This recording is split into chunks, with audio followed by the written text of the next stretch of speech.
বন্ধুরা, স্বাগতম আপনাদেরকে এই অ্যানমুনমুন চ্যানেলে। বন্ধুরা, তো বন্ধুরা আজকে আমরা করছি সাজনা ফুলের বড়া। তো তার জন্য আমাদেরকে নিয়ে নিব এক বাটি পরিমাণ সাজনা ফুল। তো দেখতেই পাচ্ছেন আপনার ভিডিওর মধ্যে যে ফুলটা কতটা সুন্দর লাগছে দেখতে। তো এই ফুলগুলো দিয়ে বড়া আপনারা খেয়েছেন কিনা অবশ্যই কমেন্ট করে বলবেন। তো এইভাবে আমরা বড়াগুলোকে বানানোর জন্য পরিমাণ মতন ফুলগুলোকে নিয়ে নিয়েছি। তো এই ফুলগুলো দিয়ে কিন্তু আজকে আমরা বড়াটা করবো মচমচে করে। তো ফুলগুলোকে নিয়ে নেওয়ার পরে ভালো মতন আমরা যে ওর পাতাগুলো তাকে ওগুলোকে ভালো মতন ছেড়ে এভাবে নিয়ে নিয়েছি। তো নিয়ে নেওয়ার পর ওখানে এগুলোকে আমরা ভালো মতন জল দিয়ে ধুয়ে নিব। তো এই দেখুন পরিমাণ মতন আমরা জল দিয়ে দিয়েছি। জলটা দিয়ে ভালো মতন ওটাকে ধুয়ে নিব।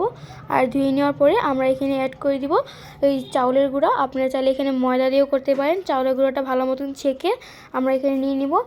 আপনারা যেখানে ময়দা অ্যাড করতে ময়দাটা অ্যাড করে ভালো হয়, আমরা এখানে চাউলের গুঁড়োটা অ্যাড করেছি। তারপরে এখানে পরিমাণ মতো নুন, হলুদ গুঁড়ো আর শুকনো লঙ্কার গুঁড়ো দিয়ে দিব। 1 চামচ পরিমাণ শুকনো লঙ্কার গুঁড়ো দিয়ে ওইখানে পরিমাণ মতন জল দিয়ে দিব। তারপর ওটাকে ভালো মতো মিক্স করে নিব। এভাবে মিক্স করে নিব, যদি বেশি ভারীও না হয় বেশি পাতলাও না হয়। তেমন করে রেডি করে নেওয়ার পরে আমরা কড়াই বসিয়ে এখানে তেল দিয়ে বড়াগুলোকে এভাবে দিয়ে দিব। তেমন করে দিয়ে ছোট ছোট করে আমরা সবগুলো বড়াকে ভালো মতন ভেজে নিব।